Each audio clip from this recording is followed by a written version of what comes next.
আসসালামু আলাইকুম প্রিয় শিক্ষার্থীবৃন্দ, আমি আপনাদের আরিফ স্যার। আজকে আমরা আইসিটি পঞ্চম অধ্যায় প্রোগ্রামিং ভাষা এর অ্যালগরিদম ও ফ্লোচার্ট সম্পর্কে জানব। দেখো, আমাদের এখানে বলছে অ্যালগরিদম কোনো নির্দিষ্ট একটি সমস্যা সমাধানের জন্য যুক্তিসম্মত ও পর্যায়ক্রমিকভাবে ধাপে ধাপে সমাধান করার যে পদ্ধতি, এটাকে বলা হচ্ছে আমাদের অ্যালগরিদম। তার মানে কি হতে হবে? দেখো, যুক্তিসম্মত এবং পর্যায়ক্রমিক হতে হবে, তাই না? এটা দেখো আবিষ্কার হয়েছে, অ্যালগরিদম শব্দটি এসেছে মুসলিম গণিতবিদ মুসা আল খারিজমি এর নাম থেকে। একজন প্রোগ্রামিং সমস্যার ধরনের উপর ভিত্তি করে পর্যায়ক্রমিকভাবে ছোট ছোট অংশে ভাগ করে অ্যালগরিদম রচনা করেন। ফলে খুব সহজেই প্রোগ্রাম নির্বাহের ধাপগুলো স্পষ্টভাবে বোঝা যায়। ফলে প্রোগ্রাম কোডিং করতে অনেক সহজ হয়। তাহলে দেখো, অ্যালগরিদম কিন্তু আমাদের কি করছে? প্রোগ্রামটাকে কোডিং করতে অনেকটা সাহায্য করছে। মাত্র 310 টাকায় এইচএসসি 26 ব্যাচের জন্য শেষ মুহূর্তে ধামাকা অফার। শেষ মুহূর্তে আমাদের এইচএসসি 26 টার্গেট প্লাস কোর্সে যুক্ত হলে পেয়ে যাচ্ছ সকল সাবজেক্টের সাজেশন, সকল গ্রুপের পিডিএফ ও ক্লাস আকারে, বিগত বছরগুলোর বোর্ড এমসিকিউ উত্তর সহ পিডিএফ আকারে, প্রত্যেকটা সাবজেক্টের প্রত্যেকটা চ্যাপ্টার ওয়াইজ জ্ঞানমূলক অনুধাবনমূলক প্রশ্ন উত্তর পিডিএফ আকারে, ইংরেজি গ্রামার অংশে শর্টকাট টেকনিক ও দুর্দান্ত সব রেকর্ডেড ক্লাসেস, লিখিত অংশে শর্টকাট টেকনিক ও রেকর্ডেড ক্লাসেস, এইচএসসি পর্যায়ের সবচেয়ে কঠিন সাবজেক্ট আইসিটির শেষ মুহূর্তে দুর্দান্ত সব রেকর্ডেড ক্লাস, এছাড়া পড়াশোনার রুটিন, এ প্লাস গাইডলাইন সবকিছু থাকছে মাত্র এই 310 টাকার কোর্সে। যারা এখনো আমাদের কোর্সে যুক্ত হও নাই, খুবই দ্রুত করো। আমাদের কোর্সে যুক্ত হতে ভিডিওতে দেওয়া নাম্বারে 310 টাকা কোর্স ফি পাঠিয়ে এই নাম্বারই হোয়াটসঅ্যাপে আমাকে জানাবে কোর্স ফি পাঠিয়েছি, সাথে সাথে তোমাকে গ্রুপে যুক্ত করে নিব। তখন থেকে তোমার ক্লাস প্রস্তুতি শুরু হয়ে যাবে। এবার দেখো, অ্যালগরিদম তৈরির শর্ত বা নিয়ম। হ্যাঁ, অ্যালগরিদমটি সহজবোধ্য হতে হবে, প্রত্যেকটি ধাপ স্পষ্ট হতে হবে যাতে সহজে বোঝা যায়, সসীম সংখ্যক ধাপে সমস্যার সমাধান হতে হবে, অ্যালগরিদম ব্যাপকভাবে প্রয়োগ উপযোগী হতে হবে। এবার অ্যালগরিদম যে আমরা ব্যবহার করছি, সুবিধাটা কি সেটা আমরা একটু দেখি। সহজে প্রোগ্রামের উদ্দেশ্য বোঝা যায়, প্রোগ্রামের ভুল কমানো যায়, জটিল প্রোগ্রাম সহজে রচনা করা যায়, প্রোগ্রাম পরিবর্তন ও পরিবর্ধনে সহায়তা করে। তাহলে দেখো, অ্যালগরিদম আমাদের কি কি কাজে সহযোগিতা করে বা সুবিধাটা কি সেটা কিন্তু আমরা জানলাম। এখন আমরা দেখব ফ্লোচার্ট অথবা প্রবাহ চিত্র। দেখো, আমরা কিন্তু আমাদের সমস্যাগুলো যখন ধাপে ধাপে প্রকাশ করেছি সেটাকে বলেছি অ্যালগরিদম, যখন আমরা চিত্রের মাধ্যমে প্রকাশ করব সেটাকে বলবো ফ্লোচার্ট। দেখো, বলছে এখানে কোনো একটি নির্দিষ্ট সমস্যা সমাধানের পর্যায়ক্রমিক ধাপগুলোকে বিশেষ কতকগুলো চিত্রের সাহায্যে প্রকাশ করাকে বলা হয় ফ্লোচার্ট। তাহলে আমরা ফ্লোচার্ট বুঝতে পারলাম।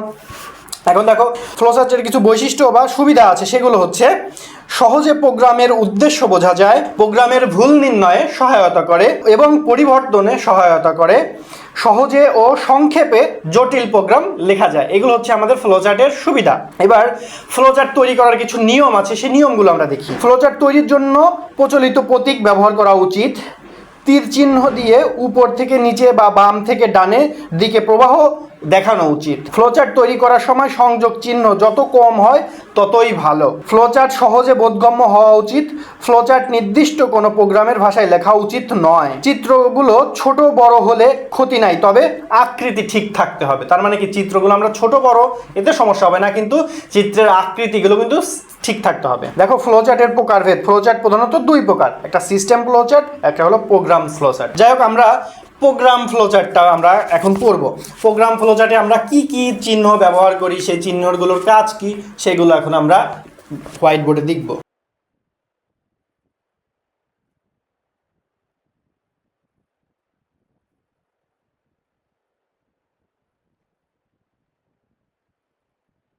দেখো, আমি এখানে প্রোগ্রাম ফ্লোচার্টের কিছু প্রতীক নিয়েছি এবং তার অর্থ এখানে লিখেছি। দেখো, প্রথম প্রতীকটা দেখো আমাদের অনেকটা বৃত্তের মতো, কিন্তু একটু চ্যাপ্টা বৃত্ত। হ্যাঁ, এটা দিয়ে আমাদের প্রোগ্রামটা শুরু করব অথবা শেষ করব। তার মানে এই প্রতীক যেখানে আমরা ব্যবহার করব সেখানে আমরা কি হবে, প্রোগ্রাম শুরু অথবা প্রোগ্রাম শেষ হবে। তারপরে দেখো, এই যে একটা চিহ্ন নিয়েছি, আমরা প্রতীক নিয়েছি, এই প্রতীক দ্বারা আমরা সিদ্ধান্ত বুঝবো যে এর মধ্যে আমরা একটা কোনো কন্ডিশন কিছু রাখবো, ঠিক আছে। তারপরে দেখো, এই যে একটু বাঁকা, আমাদের আয়তের মতোই কিন্তু একটু বাঁকা, সেটা দেখো আমাদের কি হবে, ইনপুট এবং আউটপুট। এইটার মধ্যে শুধুমাত্র আমরা ইনপুট ঢুকাবো এবং আউটপুট ঢুকাবো, ঠিক আছে। তারপরে দেখো, আমরা এই যে এখানে আমাদের যে অ্যারোগুলো আছে, দেখো এটা উপরে যাচ্ছে, নিচে যাচ্ছে, এটা ডানে যাচ্ছে, এটা বামে যাচ্ছে, এটাকে বলা হচ্ছে প্রবাহ দিক। মানে আমাদের প্রোগ্রামটা কোথা থেকে কোথায় যাচ্ছে সেই দিক নির্ণয়। আর এই যে আমাদের যে আয়ত দেখতে পাচ্ছ, আয়তের মতো, এটা হচ্ছে আমাদের প্রক্রিয়াকরণ, ঠিক আছে। এটার মধ্যে আমরা প্রক্রিয়া করব। তারপরে দেখো, এই যে বৃত্ত, ঠিক আছে। বৃত্ত যেটা সেটা হচ্ছে সংযোগ, মানে আমরা যখন অনেকগুলো আউটপুট পেতে যাব বা আমরা যখন কোনো প্রবাহটাকে একটু উপরের দিকে নিয়ে আসবো, মানে সংযোগ করবো আর কি, একটার সঙ্গে আরেকটার সংযোগ করতে আমাদের এটার ব্যবহার হয়। আর এই যে এই চিহ্নটা দ্বারা আমাদের পূর্ব নির্ধারিত প্রক্রিয়াকে বোঝায়। এবং এই যে এটা আমাদের কি চিহ্ন বোঝাবে? টিকা চিহ্ন বোঝাবে। আসলে এই দুইটির আমাদের কোনো প্রয়োগ নেই আমাদের এইচএসসি আইসিটি বইয়ে, আমাদের এই দুইটার কোনো প্রয়োগ নেই। এই কারণে এই দুইটা সম্পর্কে আমাদের অত বেশি জানার দরকার নেই। আমরা এই পর্যন্ত জানলেই আমাদের হয়ে যাবে। তার মানে আমাদের এই 6টা জানলে আমাদের হয়ে যাচ্ছে, এই এক্সট্রা 2টা আমাদের ওইভাবে জানার দরকার নেই, শুধু নৈবেত্তিকে আসতে পারে, এই কারণে আমরা এই 2টা লিখলাম। এখন চলো আমরা সরাসরি একটা সমস্যা নিব, সেটার অ্যালগরিদম এবং ফ্লোচার্ট দুইটাই আমরা বাস্তবে করে দেখবো যে সেটা কিভাবে হয়। আমরা জানি যে অ্যালগরিদম কি হয়, ধাপে ধাপে সেটাকে করতে হয়। আর ফ্লোচার্ট কি করতে হবে? ফ্লোচার্ট এই যে এই চিত্রগুলোর সাহায্যে ফ্লোচার্ট আমাদের করতে হবে। চলো আমরা একটা অ্যালগরিদম করি এবং তার ফ্লোচার্ট কিভাবে করতে হয় সেটা আমরা দেখি।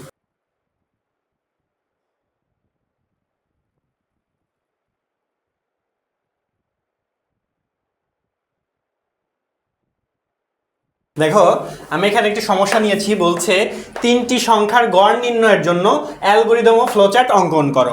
দেখো, এটা কিন্তু আমি কিন্তু বলেছি যে আইসিটিটাতে আমাদের কিন্তু ম্যাথমেটিক্যাল টার্ম আছে, তাই না?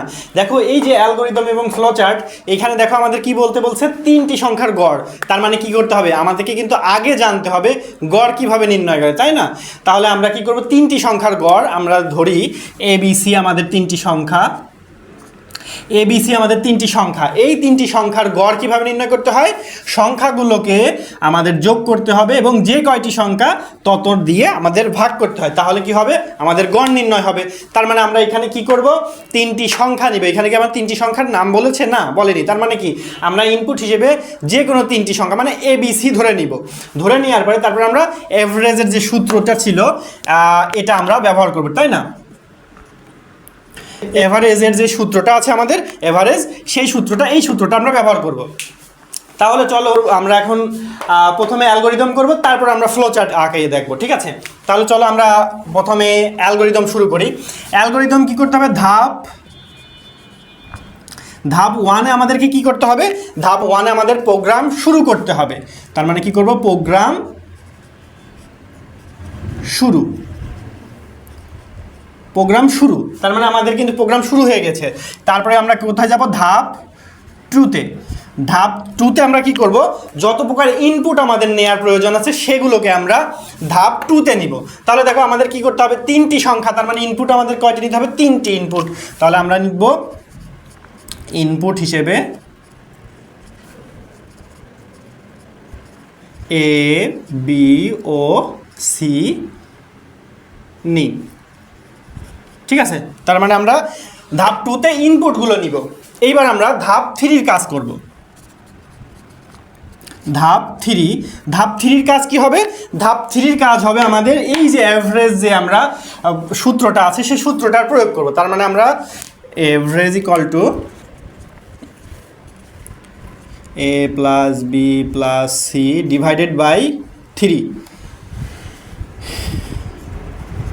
এই সূত্র প্রয়োগ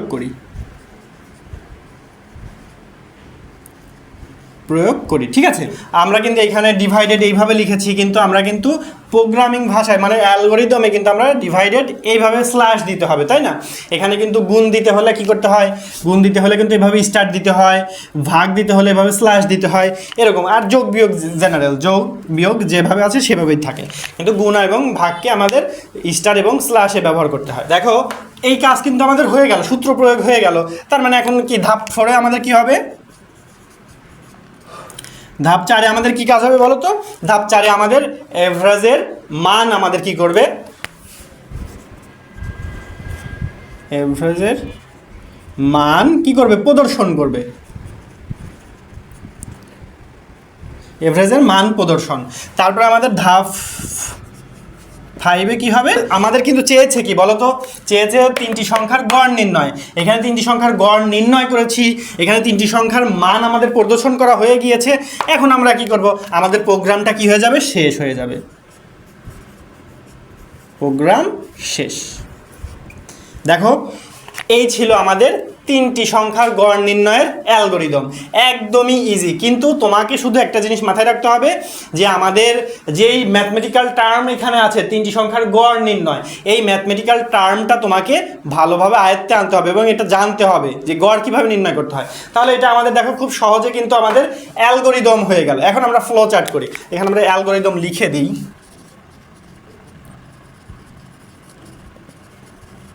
এখন এই পাশে আমরা ফ্লো চার্ট করব।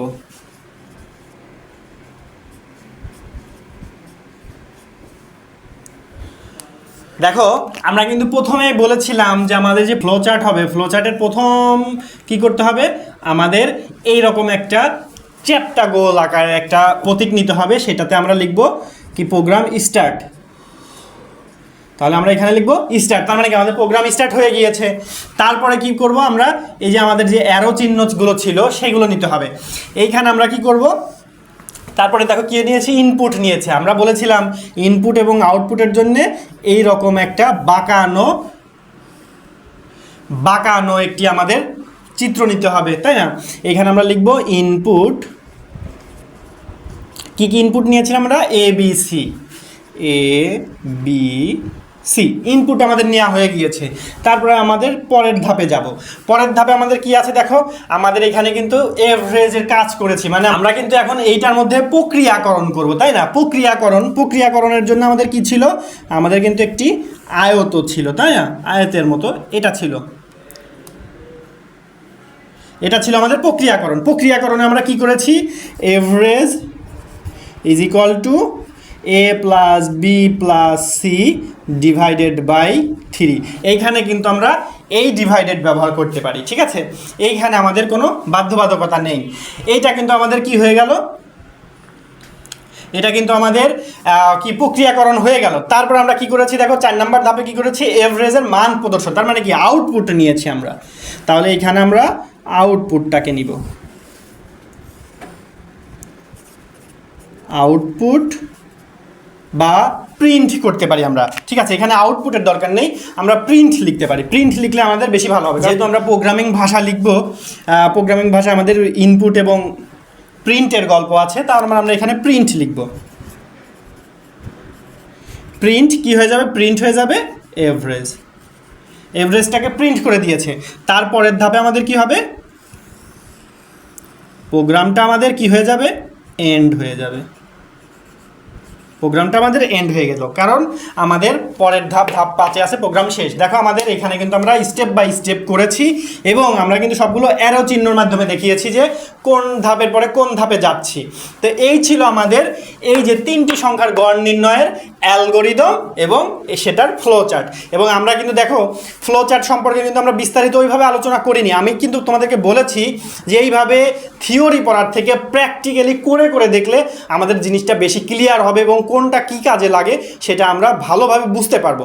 এই কারণে আমি তোমাদেরকে সমস্যার সমাধান করানোর চেষ্টা করি। তো এখন আমরা আরও একটি সমস্যা দেখব।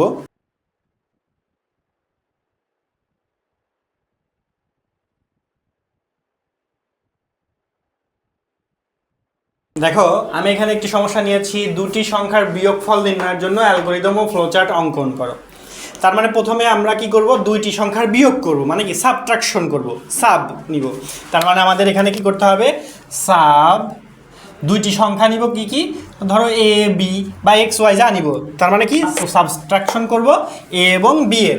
প্রথমে আমরা অ্যালগরিদম শুরু করি। আমাদের কিন্তু ধাপ 1 সেম থাকবে। ধাপ 1 হবে আমাদের প্রোগ্রাম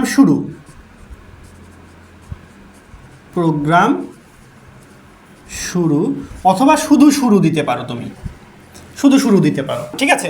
তারপর আমরা কোথায় যাব, ধাপ 2-এ যাব। ধাপ 2-এ এখন আমরা দেখব আমাদের কি করতে হবে। দেখো দুইটি সংখ্যা নিতে বলেছে, তার মানে কি করতে হবে, আমাদেরকে দুইটি ইনপুট নিতে হবে। তাহলে আমরা কি করব, ইনপুট হিসেবে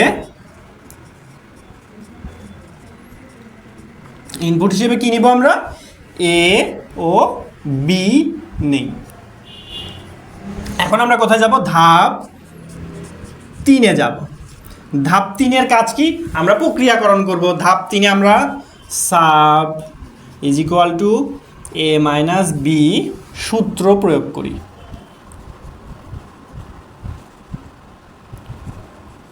ঠিক আছে, সূত্র প্রয়োগ করলাম, প্রয়োগ করার পরের ধাপ আমরা কি হবে,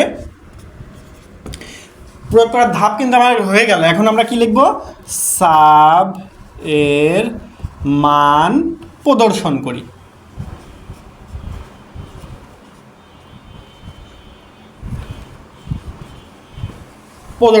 তারপরে কি হবে, ধাপ 5-এর কাজ কি হবে, আমাদের প্রোগ্রামটা কি হয়ে গেল, প্রদর্শন করা যেহেতু হয়ে গেল, তা প্রোগ্রামটা আমাদের শেষ হয়ে গেল, প্রোগ্রাম শেষ। অথবা তুমি যদি এখানে শুরু নাও তাহলে এখানে শুধু লিখতে হবে শেষ।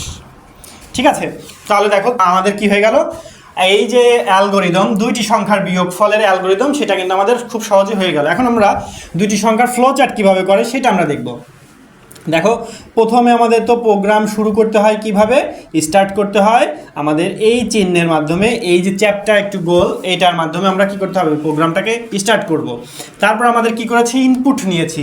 তার মানে ইনপুট আমাদের কিভাবে নিতে হয়, এই যে এই চিহ্নের মাধ্যমে আমাদের ইনপুট নিতে হয়, তাই না? তাহলে আমরা এখানে লিখব ইনপুট কি নিয়েছি, এ ও বি ইনপুট নিয়েছি, এবং এখানে দুটার মধ্যে সংযোগ করে দিব। তারপরে কি করেছি, আমরা প্রক্রিয়া করেছি। তারপরে স্টেপে আমরা করেছি কি, প্রক্রিয়া করার জন্য আমাদের কি করতে হয়, একটি আয়ত নিতে হয়,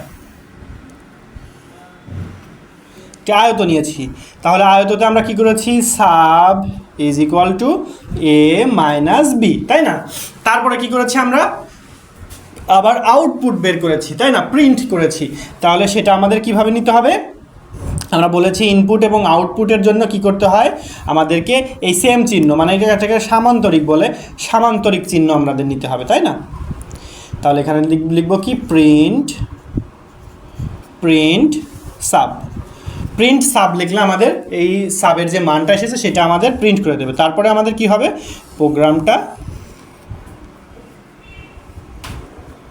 প্রোগ্রামটা শেষ হয়ে যাবে, তার মানে কি হবে, এন্ড।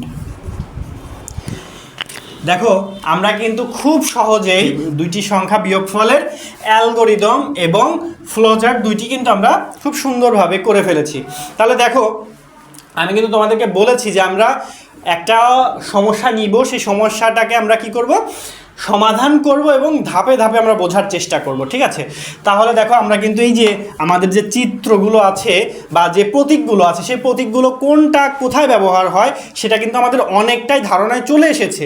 এখন চলো আমরা একটু কন্ডিশনালের মধ্যে যাই, মানে একটু বড়োর মধ্যে যাই, বড় অ্যালগরিদম কীভাবে করতে হবে, বড় ফ্লোচার্ট কীভাবে করতে হবে, শর্ত সাপেক্ষ, সেগুলো আমরা একটু দেখি।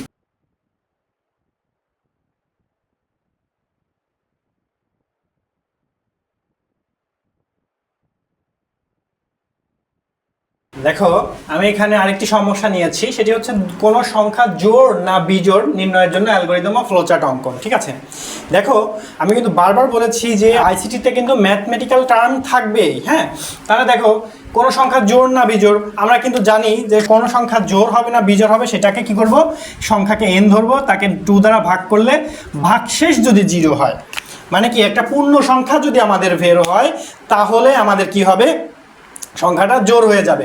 দেখো, আমরা যদি 8কে 2 দ্বারা ভাগ করি, তাহলে দেখো আমাদের মান আসছে 4, আমাদের ভাগশেষ কিন্তু কি হয়ে যাচ্ছে, 0 হয়ে যাচ্ছে, ভাগশেষ কিন্তু কোনো কিছু থাকছে না। তার মানে কি, 8টা আমাদের জোড় সংখ্যা। এবার যদি আমরা 5টাকে যদি আমরা 2 দ্বারা ভাগ করি, তাহলে কিন্তু আমাদের ভ্যালু আসছে 2.5, তার মানে এটা আমাদের একটা কি সংখ্যা হয়ে গেল, ভগ্নাংশ সংখ্যা। আর আমরা জানি ভগ্নাংশ সংখ্যাটা কখনো জোড় সংখ্যা হয় না, সেটি বেজোড় সংখ্যা হয়ে যায়। তাহলে এই সেম ক্যাটাগরিটা আমরা এখন এইখানে অ্যালগরিদমে আমরা অ্যাপ্লাই করব। তাহলে আমাদের সূত্রটা কি হবে, যে সংখ্যাটাকে ইনপুট আকারে নিব, সেটাকে আমরা 2 দ্বারা ভাগ করলে ভাগশেষ 0 হয় কিনা সেটা আমরা দেখব। যদি 0 হয় তাহলে হয়ে যাবে আমাদের জোড় সংখ্যা, আর যদি 0 না হয় তাহলে সেটা হয়ে যাবে, আদারওয়াইজ আমাদের সেটা হয়ে যাবে বিজোড় সংখ্যা। তার মানে কি, আমরা জোড় সংখ্যার সূত্রটা প্রয়োগ করলেই আমরা বেজোড় সংখ্যাটা অটো পেয়ে যাব। যদি সেই সূত্রটা মেনে চলে তাহলে আলহামদুলিল্লাহ সেটা আমাদের জোড় সংখ্যা হয়ে যাবে, আর যদি না মেলে তাহলে আমরা সেটা বেজোড় হয়ে যাবে। এখন দেখি, চলো সেটা আমরা কিভাবে করে সেটা আমরা দেখি। দেখো, ধাপ 1-এ আমরা কি করব, শুরু দিব, মানে প্রোগ্রাম শুরু অথবা শুরু। ধাপ 2-এ করব আমরা ইনপুট হিসেবে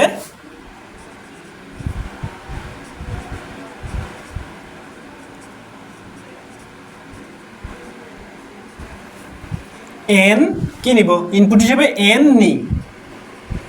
বা এন গ্রহণ করি, হ্যাঁ ইনপুট হিসেবে একটা ইনপুট নিব, সেটার নাম দিব এন। এন গ্রহণ করেছি। এখন আমরা ধাপ 3-এ আসি। এখানে কিন্তু কন্ডিশন ব্যবহার করব, যদি, হ্যাঁ যদি এন কে ডিভাইডেড করা যায় 2 দ্বারা এবং ভাগশেষ যদি 0 হয় তাহলে সংখ্যাটি কত হয়ে যাবে? সংখ্যাটি ইভেন, মানে জোড়, ইভেন ছাপাই এবং আমরা কোথায় চলে যাব? ধাপ 5-এ। ধাপ 5-এ যাই। দেখো ধাপ 5-এ কি করি সেটা আমরা দেখি। ধাপ 5-এ আমরা আমাদের কি করব? প্রোগ্রামটাকে শেষ করব, হ্যাঁ। এবার ধাপ 4। দেখো আমরা কিন্তু এই প্রোগ্রামিং ভাষায় ভাগ, আমরা যে ভাগটাকে জানি, এই ভাগটাকে আমরা স্ল্যাশ, আমরা পার্সেন্ট, এই দুইটা দিয়ে আমরা প্রকাশ করতে পারবো, ঠিক আছে। এই জন্য এখানে আমরা পার্সেন্ট দিয়ে করেছি, কারণ সি প্রোগ্রামিং ভাষায় ভাগকে পার্সেন্ট দ্বারা প্রকাশ করা হয়, হ্যাঁ। তাহলে যদি এটা যদি না হয়, মানে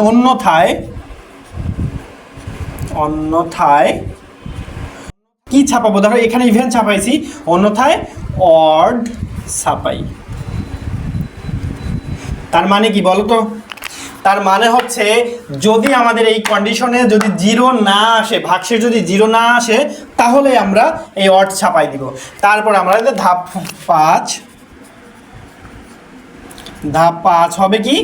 প্রোগ্রাম শেষ বা শুধু শেষ, ঠিক আছে। দেখো তাহলে যদি আমাদের এইটা যদি প্রথমে কাজ হয়ে যায়, ভাগশেষ যদি 0 হয়ে যায়, তাহলে আমরা ধাপ 5 মানে কি? প্রোগ্রাম শেষ করে দিব। আর এই ধাপ 4-এ আর আসার প্রয়োজন পড়বে না। আর যদি আমাদের এটা যদি না হয়, ভাগশেষ যদি 0 না হয়, তাহলে আমরা অড ছাপাই দিয়ে প্রোগ্রাম শেষ করে দিব। এই ছিল আমাদের এই যে কোনো সংখ্যা জোড় না বেজোড় নির্ণয়ের অ্যালগরিদম। এখন আমরা চলো ফ্লো চার্ট করি। অ্যালগরিদম দেখে দেখে ফ্লো চার্ট আমরা করার চেষ্টা করি। দেখো প্রথমে আমরা কি করব? প্রোগ্রাম শুরু করব, মানে স্টার্ট করব। তারপরে কি করব? ইনপুট নিব আমরা। তার মানে ইনপুট নিতে আমাদের কি করতে হয়? একটি সামান্তরিক নিতে হবে। এখানে লিখব ইনপুট, কত নিয়েছি আমরা? এন। এইখানে দুটার মধ্যে আমরা সংযোগ করে দিব। তারপরে কি করেছি? আমরা কিন্তু একটা কন্ডিশন নিয়েছি, তাই না? দেখো এখানে আমরা কন্ডিশন নিয়েছি। কন্ডিশন নিয়েছিলাম কি? এন ইফ এন কে যদি আমরা ডিভাইডেড করি 2 দ্বারা, আমাদের ভাগশেষ যদি 0 হয়, এইখানে আমাদের এখান থেকে আমাদের 2টা পয়েন্টার বের হবে। একটা হবে ইয়েস, একটা হবে নো। কেন ইয়েস নো? মানে যদি এই শর্তটা কাজ করে তাহলে ব্লা ব্লা এটা হবে, আর যদি না কাজ করে তাহলে এখানে ব্লা ব্লা যা হবে সেটা, ঠিক আছে। তাহলে দেখো যদি এটা কাজ করে, সত্য হয়, তাহলে আমাদের কি হয়েছিল? ইভেন ছাপানোর জন্য আমাদের কি? ছাপান মানে কি? আমাদের প্রিন্ট করা। তাহলে প্রিন্টের জন্য কি করব? আমরা বলেছি ইনপুট এবং আউটপুটের জন্য এই ভ্যালুটা নিতে হবে, এই যে আমাদের সামান্তরিক নিতে হবে। তাহলে এখানে আমরা লিখব প্রিন্ট কি লিখব? ইভেন প্রিন্ট হয়ে যাবে যদি এটা সত্য হয়। আর যদি সত্য না হয় তাহলে কি হবে? তাহলে কি হয়ে যাবে? প্রিন্ট কি হবে? অড। প্রিন্ট অড হয়ে যাবে, তাই না? এখন দেখো এই যে এই দুইটাই তো আর আসার সম্ভাবনা নাই। এখন দেখো আমরা কিন্তু একটা জিনিস পড়েছিলাম, সংযোজন, মনে আছে? এই যে এটাকে বলছে সংযোজন, এটাকে বলছে সংযোজন। এখানে সংযোজন করে তারপরে আমরা আউটপুট পেয়ে যাব। এখানে আমরা কি করব? এন্ড করে দেব, প্রোগ্রামটাকে এন্ড করে দেব। দেখো এই ছিল আমাদের শর্তযুক্ত একটি ফ্লো চার্ট, কিভাবে আঁকাইতে হয় এবং কিভাবে তার অ্যালগরিদম করতে হয়। দেখো এখান থেকে আমি একটু ভালো করে বুঝাই দিই তোমাদেরকে। প্রোগ্রাম স্টার্ট করলাম, তারপরে আমরা প্রোগ্রামে ইনপুট নিলাম। ইনপুটটাকে আমরা 2 দ্বারা ভাগ করলাম, ভাগশেষ যদি 0 হয়, যদি 0 হয়ে যায় তাহলে ইয়েস, তার মানে কি এই প্রোগ্রামটা সত্য, ইয়েস। ইয়েস হলে তাহলে আমাদের কি করব, প্রিন্ট ইভেন দিব, কারণ আমাদের সেটা জোড় হয়ে যাবে। আর যদি বাই চান্স এটা ভাগশেষ যদি 0 না হয় তাহলে আমরা নোতে চলে আসবো, মানে এই কন্ডিশনটা সঠিক না, নোয়ে এসে প্রিন্ট অড দিয়ে দিব। তারপরে আমরা এই যে দুইটা আমাদের যে আউটপুট আসার সম্ভাবনা আছে দুইটা, সেই দুইটাকে আমরা একটি সংযোজনের মাধ্যমে আমরা প্রোগ্রামটাকে এন্ড করে দিলাম। বুঝতে পারছো? এই ছিল আমাদের কন্ডিশনাল যে আমাদের ফ্লোচার্ট, সেই ফ্লোচার্ট কীভাবে আঁকা হয় সেটা। তো চলো আমরা আর একটা দেখে আজকে ক্লাসটা শেষ করব। এখন আমরা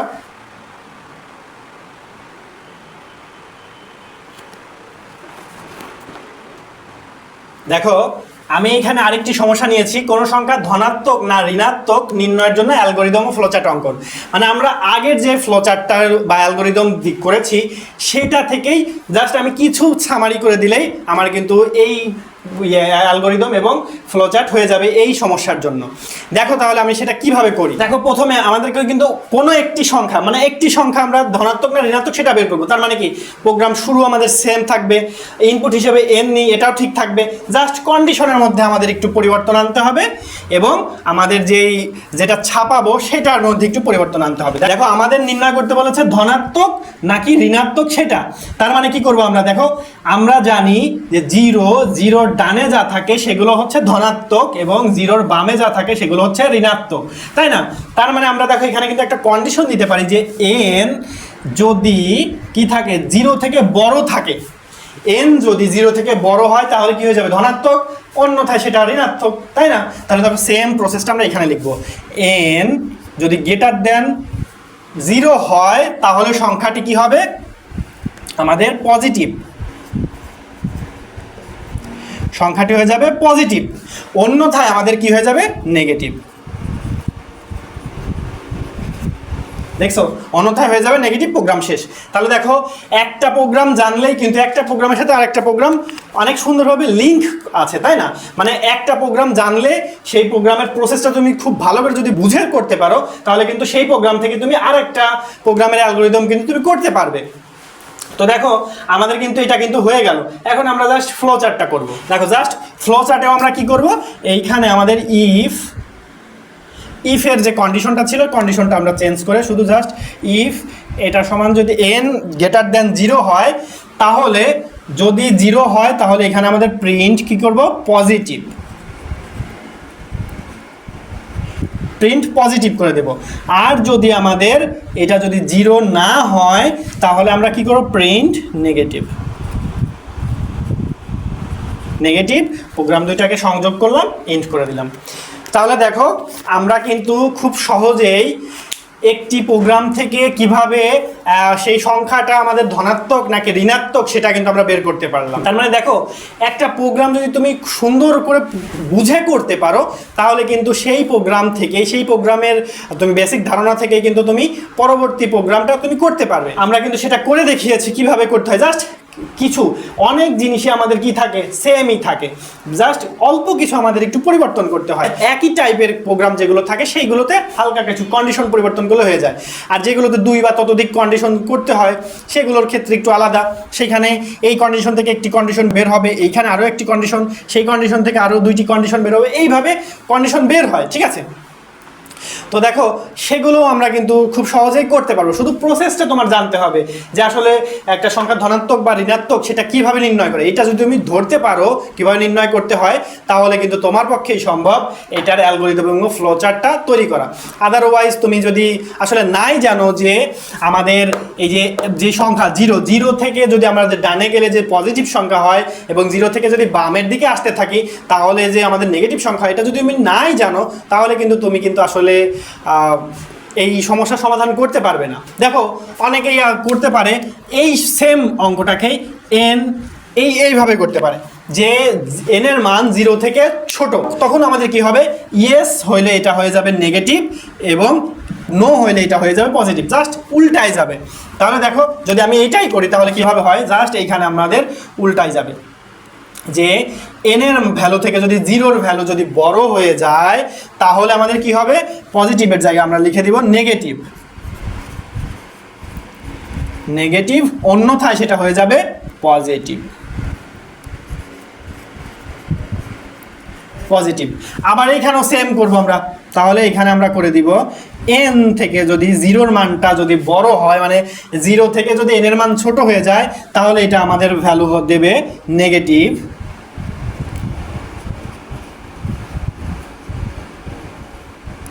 ভ্যালু দেবে নেগেটিভ। আর যদি না হয়, এই যে আমাদের শর্তটা যদি ভুল হয়, মানে না মানে, তাহলে আমাদের হয়ে যাবে পজিটিভ। দেখছো? তার মানে দেখো, আমরা কিন্তু খুব সহজেই একটা অঙ্কের দুই রকম নিয়ম থাকতেই পারে, দুই বা তার বেশি নিয়ম থাকতেই পারে, তাই না? আমরা জাস্ট কি করব, আমাদের প্রসেসটা ঠিক রাখবো। প্রসেসটা ঠিক রাখলেই আমাদের অঙ্ক করা সহজ হয়ে যাবে, বা আমাদের ফ্লো চার্ট এবং অ্যালগরিদম করা অনেক সহজ হয়ে যাবে। তো প্রিয় শিক্ষার্থীবৃন্দ, আজকের মতো আমাদের ফ্লো চার্ট এবং অ্যালগরিদম এখানেই শেষ। তো এই ক্লাসের যদি আসলে কোনো টপিকে তোমার বুঝতে অসুবিধা হয়, অথবা তুমি যখন বাসায় প্র্যাকটিস করতে গিয়ে যখন তোমার কোনো সমস্যা ফেস করবা, তখনই তুমি কমেন্ট বক্সে কমেন্ট করতে পারো, তোমার সমস্যাটা সমাধান করার চেষ্টা করবো ইনশাআল্লাহ। তো প্রিয় শিক্ষার্থীবৃন্দ, ভালো থাকবে, সুস্থ থাকবে, আমাদের জন্য দোয়া করবে। আজকের মতো এই পর্যন্তই। আল্লাহ হাফেজ, আসসালামু আলাইকুম।